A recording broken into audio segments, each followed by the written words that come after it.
Jay Powell did an interview this week where he talked about asset prices and various risks to the economy and financial markets. One of the things he said was basically the stocks are in a bubble. Two-sided risks mean that there is no risk-free path. Equity prices are fairly highly valued. So are market valuations stretched? And if so, is there anything that you should be doing about it? So in this video, I'm going to share with you some output from a statistical valuation model that I use. We'll talk about what that is saying and then what it may mean for you and your portfolio. This video is for educational purposes only, not investment advice. It is not an offer or solicitation to buy or sell any security. Investing involves risk. You can lose money. Do your own research and consult a licensed professional before acting. Opinions are my own. Data are believed reliable but not guaranteed. CFA and Chartered Financial Analyst are trademarks of CFA Institute. See the video description for the full disclosure. To estimate the fair value of the S&P 500 today, I created 6 models based upon different variables. Those 6 models use data from 1960 to 2025 on the S&P 500 index. They also use the 10-year U.S. Treasury yield, which has a significant impact on the value of all assets, not just stocks. The first model uses the trailing 12-month earnings for the S&P 500. The second model uses earnings, only they're averaged over the last 3 years. Averaging earnings does a couple things. The first is that it eliminates single big drops or explosions in earnings from overly impacting the fair value of the market. I also use the 5-year average earnings, 7-year average earnings, and 10-year average earnings. And finally, the last model, we use dividends per share. Here's the output of all 6 of those models. The first we have price. This is the actual price of the S&P 500 going back to 1960, and this is shown by the green line. We also have the different outputs for the various different models.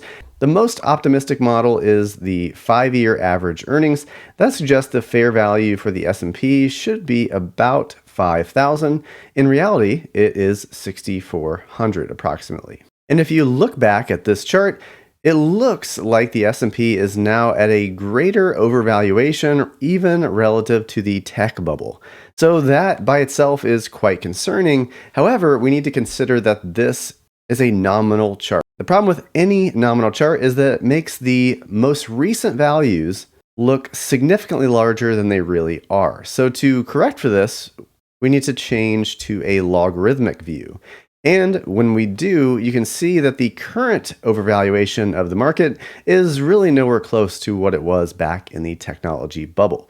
Right now, the gap between the most optimistic model and the S&P 500's actual price is roughly 22%. Back in the tech bubble, the market was about this overvalued right around 1996, which is when Alan Greenspan gave his now famous speech about how the market was getting to be irrationally exuberant. How do we know when irrational exuberance has unduly escalated asset values, which then become subject to unexpected and prolonged contractions as they have in Japan over the past decade? It's an interesting parallel because I wouldn't be surprised if history was in fact repeating itself, and we are in a technology or AI bubble, whatever you want to call it.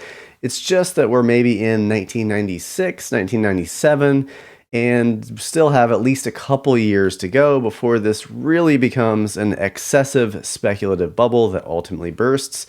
Right now, it doesn't quite seem like we're there, although it certainly looks like market prices are a little bit ahead of themselves. If we look at the output from all 6 models, the most optimistic suggested the fair value of the S&P is $5,000. That was using the 5-year earnings model.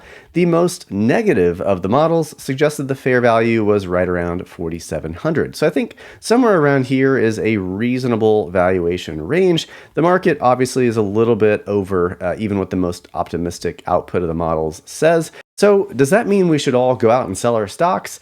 That's not at all what I am doing. And there's 3 main reasons for that. The first is that the tech bubble actually got quite a bit more overdone than what the current model seems to suggest we're at right now. If you look back at the valuation estimates at the time of the absolute peak in the market, they were about 34 to 55% higher than what this model suggested they should be. So if we apply the same numbers to today, assuming the same interest rate and same earnings environment, that would bring the S&P 500 to around 7,300. 7,300. So if the S&P were trading at 7,300 today instead of 6,400, I might be a little bit more concerned about valuations. As of now, I don't think they're excessively stretched, at least not enough to justify taking any kind of action. The second is that fair value tends to grow along with earnings. So if we look back about 30 years, the S&P 500 went from $22.54 in earnings back in 1995 to $182.91 per share today, which is September of 2025. That works out to a compound annual growth rate of 7.2% per year. So as a result, the fair value of the market will naturally tend to grow over time as earnings grow with it. And finally, remember that interest rates can also fall. So if interest rates on the 10-year US Treasury, the longer end of the yield curve, if those continue to fall, that will mean the fair value of the market naturally should go up. So as the competition for that money continues to get worse and worse, naturally we see stock prices and other asset values increase. My biggest concern right now is the excessive concentration in the S&P 500 index. So I personally started experimenting with a little bit of a different weighting scheme, starting with an equal weight version of the S&P 500 and then allowing that to drift. I call that the coffee can 500. So if you're interested in learning more about that methodology, I'll put a link to the video up here somewhere. I tend to be a very long-term investor. My default tends to be to do nothing. I think that's almost always the best thing you can do. So I'm continuing to own my stocks. I will continue to run this valuation model periodically. And if we do get to the point where it seems pretty obvious that the market is irrationally exuberant, as Greenspan said, then I will take action. But until then, I'm still content to hold my stocks for a very long time. Thanks to everyone who currently supports me on Patreon. You can look for the updated coffee can scorecards here in a couple of days. Those will come out on the entire S&P 500. So thanks for watching, and I will see you in the next video.